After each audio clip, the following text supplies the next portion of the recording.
Nous allons étudier le daf même dans Masechet Gitin. Nous reprenons la dernière ligne du daf, la Mettet Amoud Bet. Amar Rabi Zera, Amar Rabbi Chanina, Amar Ravashi, Amar Rabbi au nom de Rabbi, une halakha toujours par rapport au serviteur. Eved Kenani, donc un Eved non juif, Shinasa et Bat Horin, qui a épousé une femme libre, juive, donc qui normalement devrait lui être interdite. Bifne Rabo, devant son maître, Yatsa Lecherut, il est libre. Pourquoi? Parce qu'on part du principe que si son maître a assisté au mariage de ce Eved, c'est qu'il l'a libéré, sinon il n'aurait pas laissé épouser une femme à qui il est interdit et qui lui est interdite. Amalé Rabbi Yochanan répond, quoi tu as un chidouche aussi grand, une halakha aussi importante, aussi nouvelle, Vanishone et moi, je pense qu'il y a déjà une marloquette. Rabbi Meir Chachamim sont un cas qui est moins chidouche. C'est quoi hein? À côté, Shtar Irusin et les Shifrato. Celui qui épouse lui-même sa servante. Il lui écrit un document de mariage. Rabbi Meir même Mekoudeshet, selon Rabbi Meir elle Mekoudeshet. Chachamim Omrim, Eina Mekoudeshet. Et selon Chachamim elle n'est pas mariée. Donc on voit que même lorsque lui-même le maître, il est acteur, c'est lui-même qui épouse sa servante. Selon Rabbi Meir elle est mariée, mais selon Chachamim elle ne l'est pas. A fortiori, lorsque le maître ne fait qu'assister au mariage de son serviteur avec une autre femme, a fortiori selon Chachamim, ça n'est pas une preuve qu'il l'a libéré avant. La Gemara répond Kedamar Rabba Barav Shila, comme ce qu'a répondu Rabba Barav Shila, que chez Rabbo il y a l'autre tefilin au sud des tefilin. Là-bas on va en reparler dans la suite. C'est qu'on fait une distinction entre le cas où le Eved a mis les tefilin comme un juif et le cas où c'est le maître qui lui a mis les tefilin.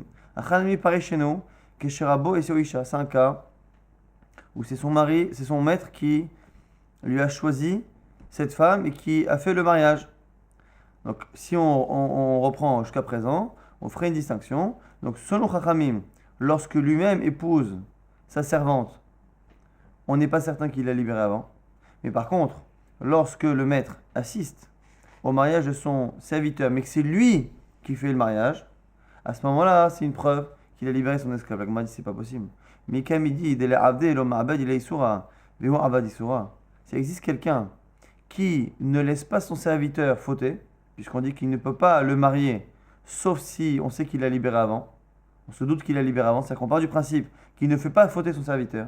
Mais par contre, lorsque lui, il épouse sa servante, on n'a aucun problème à imaginer qu'il ne l'ait pas libéré, que lui-même fasse un issour, ça n'existe pas. Quelqu'un qui fait attention à ne pas faire fauter les autres, mais qui faute lui-même, ça n'existe pas. Donc finalement, on comprend différemment la marloquette Rabbi Meir Chachamim. La marloquette Rabbi Meir Chachamim, c'est pas quelqu'un qui épouse sa servante et on imagine que, c'est quelqu'un qui utilise un document. On a dit Kotev Shtar Irusin, il écrit un document à sa servante. Dans le même document, il souhaite à la fois la libérer, donc get shichur, et à la fois l'épouser. Et la phrase qu'il lui dit, Tseibo vekachibo. Sors, libère-toi, sors avec ce document et sois marié avec le même document. Rabbi Meir, ça va, lachon shichur. Selon Rabbi Meir, le fait de dire sors et sois marié avec, il y a une connotation à la fois de libération et à la fois de mariage, ce qui fait que la femme est mariée. Par contre, Rabbanan, c'est vrai, en belachonazé lachon shichur. Selon Rabbanan, en disant sors avec ce document et sois marié, on n'a pas une connotation réelle de libération, puisqu'elle n'est pas libérée, elle n'est pas épousée. Donc finalement, la discussion Rabbi Meir Chachamim n'est pas du tout sur est-ce que le comportement du maître nous montre qu'au préalable, il l'a libéré, pas du tout. C'est ce qu'un document avec une telle phrase connote la libération ou pas, et donc est-ce que le mariage est valide ou pas. Mais du coup, on continue de penser que c'est lorsque la personne a marié elle-même son serviteur qu'on imagine que il l'a libéré au préalable. Rabbi Yoshua ben Levi, Rabbi Yoshua ben Levi nous dit qu'un serviteur qui met les tefilin comme un juif devant son maître, il est libéré parce que les tefilin sont une mitzvah qui dépend du temps et donc qui ne concerne pas les esclaves. Métivon objecte, là va emenu rabo, au rabo apotropos, les cas où quelqu'un a un serviteur et que finalement son maître a emprunté de l'argent à son serviteur ou qu'il l'a nommé tuteur sur ses biens, ou que le serviteur a mis les tefilin devant lui, que le serviteur a lu 3 versets de Torah devant son maître à la synagogue. Dans tous ces cas-là, on a un enseignement de Braïta qui nous dit que ça n'est pas suffisant pour imaginer qu'il a été libéré. Et là, on a une contradiction frontale entre la halakha de Rabbi Yehoshua ben Levi, qui nous dit que le simple fait que le serviteur mette les tefillin devant le maître, c'est la preuve que le maître l'a libéré au préalable, sinon il n'aurait pas laissé son esclave se comporter comme un juif. De notre côté, il y a plusieurs actions, dans le fait d'emprunter, dans le fait de le nommer tuteur, et entre autres, le fait de voir son esclave mettre les tefillin, qui, dans une braïta, nous dit clairement que ça n'est pas une preuve, que le maître l'a libéré. Comment expliquer? Et c'est ce qu'on a dit tout à l'heure, dans la Gemara, on a allusionné, à Maraba Barav Shila, c'est là que Rabba Bar Shila a répondu, chez Rabo et Niachlot, et fait une distinction entre le cas où le serviteur met les tefillin de lui-même, et le cas où le maître lui met les tefillin. Lorsque le maître lui met les tefillin, on imagine qu'il se sent responsable de son acte, et qu'il ne mettrait pas les tefillin à quelqu'un qui n'est pas juif et qui n'est pas concerné. Par contre, lorsque on a simplement un serviteur qui le fait devant le maître, on n'a pas la certitude que le maître ayant insisté et n'ayant pas empêché, on n'a pas la certitude qu'au préalable, il est libéré, qu'il est rendu juif. Maintenant, on a une halakha au nom de Rabbi Yochanan qui sera donnée de différentes manières. Kiata Rav Dimi amar Rabbi Yochanan. Rav Dimi a dit au nom de Rabbi Yochanan, Mish amar bishat mitato plonit shifrati al shtarduba lachar moti, celui qui a dit avant sa mort, ma servante un tel, après ma mort, je ne veux plus qu'on la servisse. Kofin et Tayarshiv et Kotvim la Getchicho, on force les héritiers à lui écrire un document de libération, elle la libérée. Donc c'est, selon Rav Dimi, la halakha de Rabbi Yochanan, qui dit que lorsque quelqu'un a dit qu'après sa mort, il ne veut plus qu'on fasse travailler sa servante, on l'écoute. Amon les fanav, à ce moment-là, on a dit dans Rabbi Yochanan, Rav Ami vers Rabbi Assi, ils ont dit, Rabbi, et atamodé chez Bana Avadim, mais attends, c'est pas possible, parce que si on la libère, ses enfants qu'elle aura ne seront plus esclaves. Or lui a simplement demandé à ce qu'on ne fasse pas travailler ses servantes, il n'a pas demandé à ce qu'il n'y ait plus de serviteurs dans la famille. Donc, la réponse ici des élèves de Rabbi Yochanan, c'est que c'est pas normal de le libérer.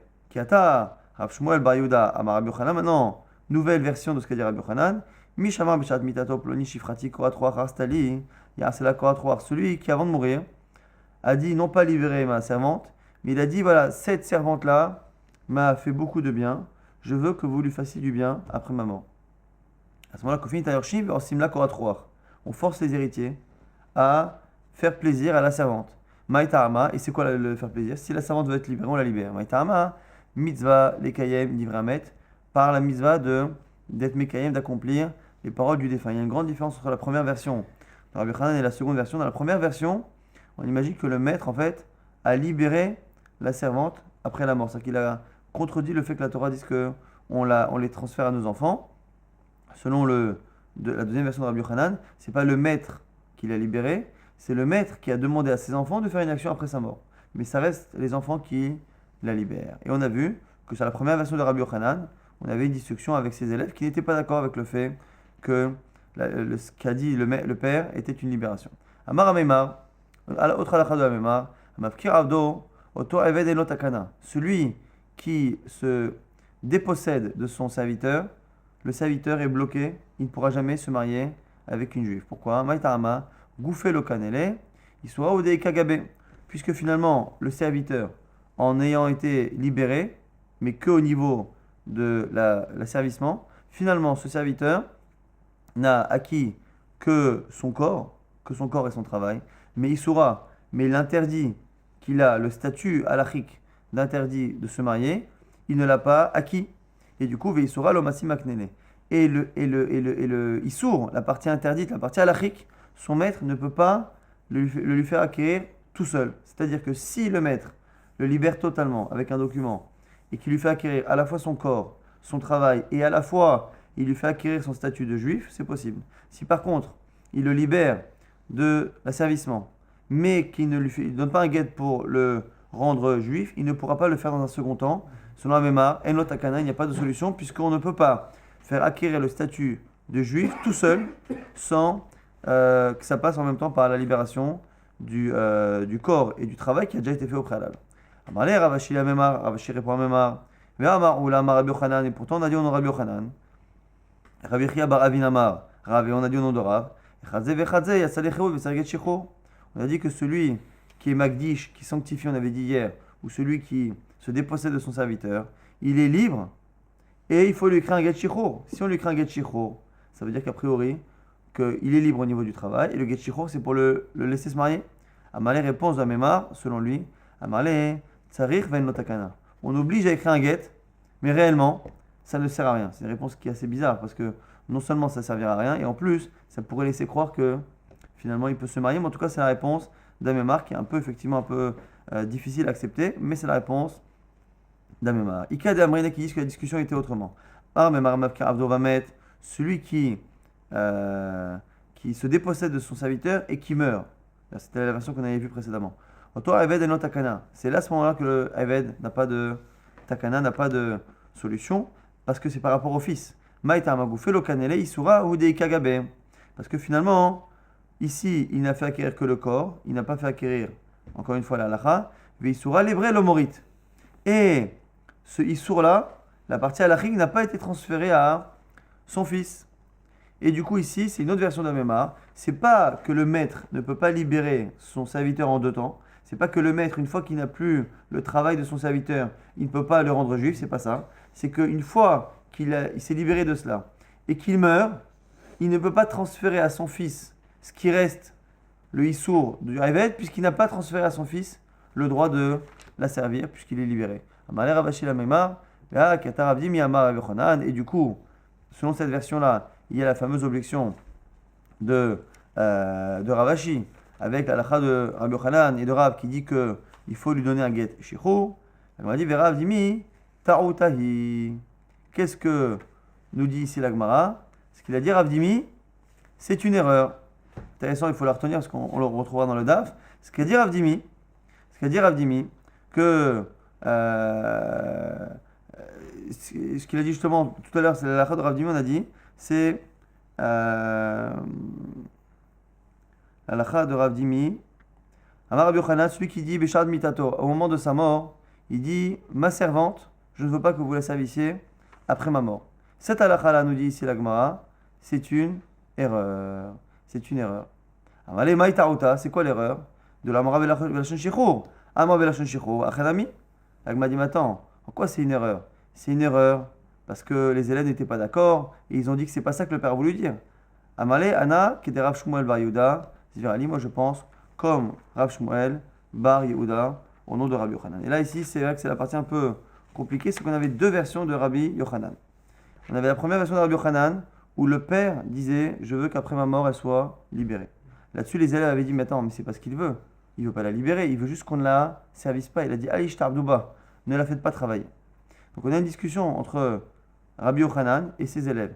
Mais quand on regarde bien, les élèves ne sont pas d'accord, ne sont pas en désaccord sur le din, ils sont en désaccord sur le cas, c'est-à-dire sur la compréhension de ce que le père a dit. Quand Rabbi Yochanan a dit que le père qui a dit je ne veux pas que ma servante travaille après, ça veut dire qu'elle est libérée. Les élèves de Rabbi Yochanan ne sont pas en désaccord avec le fait qu'on puisse la libérer de cette manière. Ils sont simplement en désaccord avec la kavana du père. Toi, tu dis que le père, en disant ne la faites pas travailler, il a souhaité qu'on la libère. Moi, je pense que s'il a dit ça, il a simplement voulu qu'on ne la fasse pas travailler, mais qu'il veut continuer à ce qu'elle soit servante pour que ses enfants, justement, soient asservis. Donc, on ne peut pas utiliser cette halakha de Rabbi Yochanan, ou cette objection de Rami Ami pour dire qu'ils ne sont pas d'accord avec Rabbi Yochanan, parce qu'ils sont d'accord avec lui. Donc la seule manière de contrer la première version de Rabbi Yochanan, c'est de dire qu'on pense comme la deuxième. C'est-à-dire que finalement Rabbi Yochanan n'a pas dit qu'un homme pouvait libérer sa servante à sa mort. C'est simplement qu'il peut demander à ses enfants de lui rendre un service. Il demande à ses enfants, donc l'héritage se fait comme la Torah le veut, mais il demande à ce qu'après sa mort, ses enfants lui fassent quelque chose, et eux-mêmes écrivent. Donc c'est pas lui qui libère la servante à sa mort, c'est bien ses enfants. Donc si finalement on compare, on a deux versions de Rabbi Yochanan, et la première version, elle n'est pas objectée par ses élèves. Deux versions de Rabbi Yochanan. Est-ce que c'est le père qui peut finalement libérer sa servante après sa mort, faire en sorte qu'elle soit libérée après sa mort, ou non, la seule manière qu'il a de la libérer, c'est de demander à ses enfants de le faire eux-mêmes. Midin, mitzvah, tekayim, d'Ibramet, par la mitzvah que les enfants ont d'accomplir la parole du défunt ou du père. Et autre chose, on a une halakha de Amemar qui est en deux versions. Est-ce que on a un cas où le Eved, le serviteur, n'a plus de takana? Quel est le cas où il n'y a plus de takana? Première version d'Amemar, c'est quelqu'un le maître lui-même, qui se dépossède du travail de son serviteur et du corps de son serviteur, mais qui en même temps ne le libère pas, ne le rend pas juif au niveau du Issour. Selon la première version de la Mémar, le Eved est bloqué, il ne pourra plus jamais se marier, car on ne peut pas, même le maître lui-même, ne pourrait pas le libérer de l'interdit tout seul. La seule manière de libérer de l'interdit, c'est de le faire en même temps que la libération qu'il a, l'affranchissement qu'il a par rapport au travail. Deuxième version de la Mémar, non, le maître lui-même pourrait. Le problème, c'est quand, entre-temps, il y a eu un héritage. C'est-à-dire que la personne, le maître, s'est dépossédé du travail de son serviteur, ne l'a pas rendu juif. Entre-temps, il décède. Une fois qu'il décède, son enfant hérite, mais l'enfant ne peut pas hériter du serviteur, parce qu'il ne peut hériter que lorsqu'il y a en même temps un travail du serviteur. Or, le serviteur a été affranchi. Il n'est pas donc transféré à l'enfant, et donc c'est l'enfant qui n'a pas la possibilité de le faire. Et on a vu que c'était en contradiction. C'est en contradiction avec la première halakha de Rabbi Yochanan, mais en tout cas pas avec la deuxième. Haou diskarta de abde de isdeban abde kochavim. Un jour, il y a des esclaves qui ont été vendus à des non-juifs, donc des esclaves non-juifs qui appartenaient à des juifs qui ont été vendus à des non-juifs. Kalou marvata batrae, et leurs nouveaux maîtres sont morts. À tous les camés de Ravina, ils sont partis voir Ravina pour savoir s'ils pouvaient se marier avec des juifs. Il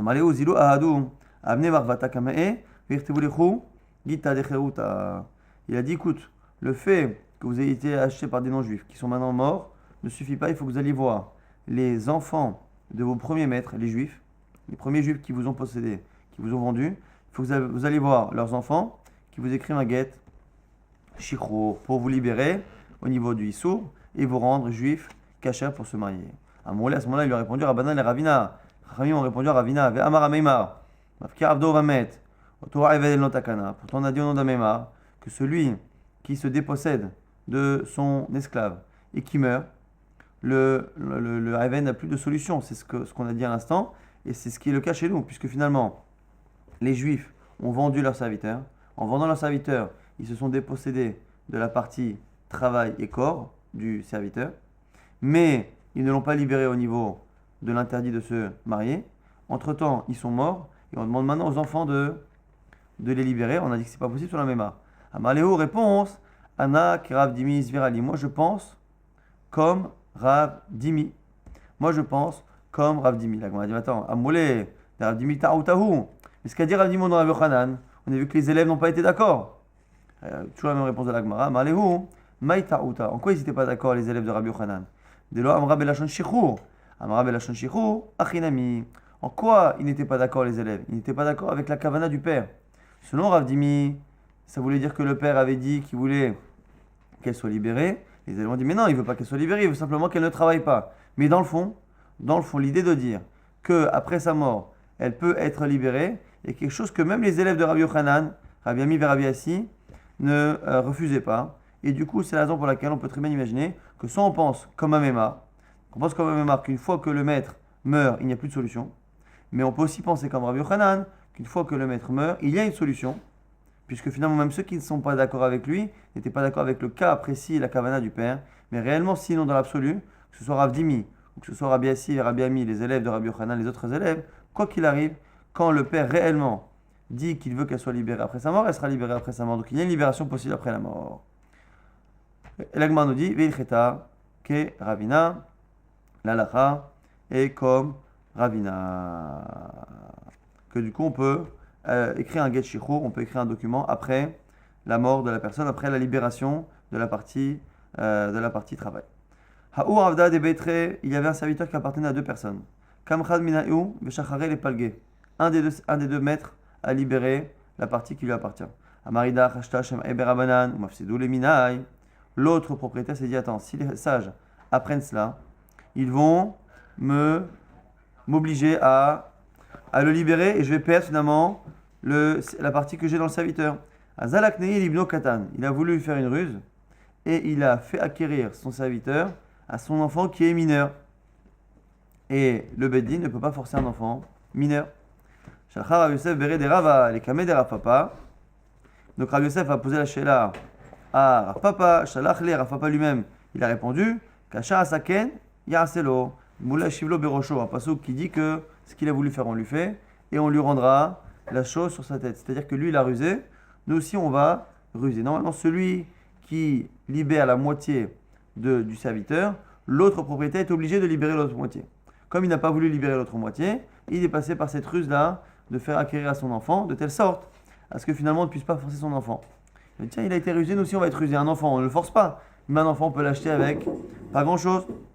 Donc, Anam, Kimla Binuka, Demikarva, Daate, les Gabezouze, Boukminan, les apotropos. On sait très bien que les enfants, avec un peu d'argent, ils sont facilement amadouables. On va lui mettre un adulte, un tuteur. Karkesh les Zouzé, et Katavlegita des Cheruta, Alcheme. Et on va lui faire miroiter comme ça quelques pièces d'argent. Et du coup, il va se dire, tiens, qu'il va gagner de l'argent. Il va dire, tiens, libère l'esclave et on te donnera beaucoup d'argent. L'enfant va tout de suite accepter et on va finalement ruser de la même manière que le père a rusé. Et on va finalement libérer l'autre partie du serviteur. Parce qu'on verra dans la suite que le fait d'avoir un serviteur qui est à moitié libre, à moitié esclave, l'empêche complètement de pratiquer les misotes, de se marier, de faire la Torah. Tanoura Banan, Omer Asiti Plonir Avdi Ben Chorin, Asouy Ben Chorin, Arehu Ben Chorin. Trois cas de quelqu'un qui parle de son serviteur. Il dit, j'ai rendu mon serviteur libre. Ou lui, il est rendu libre. Ou Arehu Ben Chorin, ou je le déclare libre. Arehu Ben Chorin, ces trois phrases nous permettent d'attester que l'esclave est libre. Et Aïsenu Ben Chorin, si par contre il a dit, je vais le libérer. Rabbi Omer Kana, Chachamim Omrim Lo Kana. On a ici une discussion Rabbi et Chachamim. Selon Rabbi, ça marche. Selon Chachamim, il n'est pas affranchi. Rabbi Yochanan et Chulan Beshtar. Et quoi qu'il arrive, tout cela, c'est pas, quand on dit à Omer il a dit, c'est pas qu'il a dit, c'est qu'il a écrit. Mais la parole ne suffit pas. Tanora Banan, dans le même genre, Omer, Atatisade Plonit, les Plonis, Netuna les Plonis, Ari Shelo, les mêmes phrases exactement, mais par rapport au fait de donner un terrain à quelqu'un. Ce terrain, je l'ai donné à un tel. Ou ce terrain a été donné à un tel. Ou ce terrain appartient, je déclare ce terrain comme appartenant à un tel. Arei Shelo, on accepte l'idée de dire que réellement ça appartient à cette fameuse personne. Par contre, la même discussion, Etene na les ploni, je vais la donner à un tel. Rabbi Meir Omer Kana, Chachamim Omrim Lo Kana, discussion sur le Rabbi Meir ça marche, selon Chachamim, non. Et là aussi, Rabbi Yochanan nous dit, Vechulan Bishtar. Et tout cela ne se discute que si on a affaire à des choses qui ont été écrites et non pas simplement dites à l'oral. Tano Rabbanan une braïta maintenant. Omer Asiti Plonir Avdi Ben Chorin. J'ai rendu mon serviteur libre. Mais où Omer Lo Asaani. Et le serviteur nie. Le serviteur dit, non, c'est pas vrai, je n'ai pas été libéré. Chaishnan Shemazikalo Alida Acher. On craint ce que le maître dit, car il se peut que le maître ait fait acquérir la liberté à son serviteur par l'intermédiaire de quelqu'un d'autre. On peut faire acquérir à quelqu'un en son absence lorsque la chose est foncièrement positive. Zachin Nadam Shelo Befana. Et comme le fait d'être libéré est a priori quelque chose de positif, peut-être qu'il l'a libéré en son absence. Donc c'est pour ça que le serviteur dit non, mais ça n'est pas forcément une preuve que ça n'a pas été fait. Par contre, Katavti Venatatilo, si par contre la discussion est frontale, c'est-à-dire que le maître dit je lui ai écrit un document que je lui ai donné, et là le serviteur dit ça ne s'est pas passé. À ce moment-là, Vomer lo Katavli, c'est pas vrai. Odal Baldi, qui m'a dit ici c'est le serviteur qui est cru, car il avoue. Finalement, en tant que serviteur, il a des droits en moins et des obligations en plus. Celui qui avoue qu'il a une obligation en plus et des droits en moins, et on a un principe que finalement, la Oda'a, l'aveu de celui en question justement, vaut plus que 100 et que une infinité de témoins. Donc finalement, le témoignage du maître n'a pas de poids par rapport à celui du serviteur.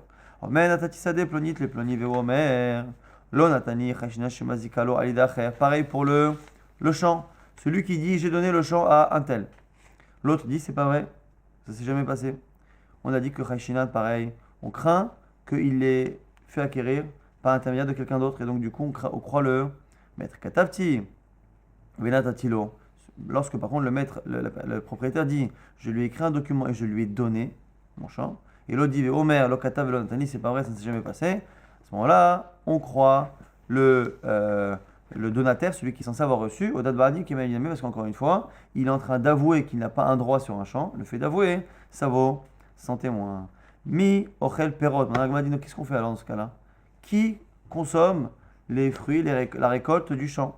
Et là, ici, on a quelque chose qui est apparemment une marloquette, mais qui n'en sera pas une. Rafrizamar anoten ochel perot.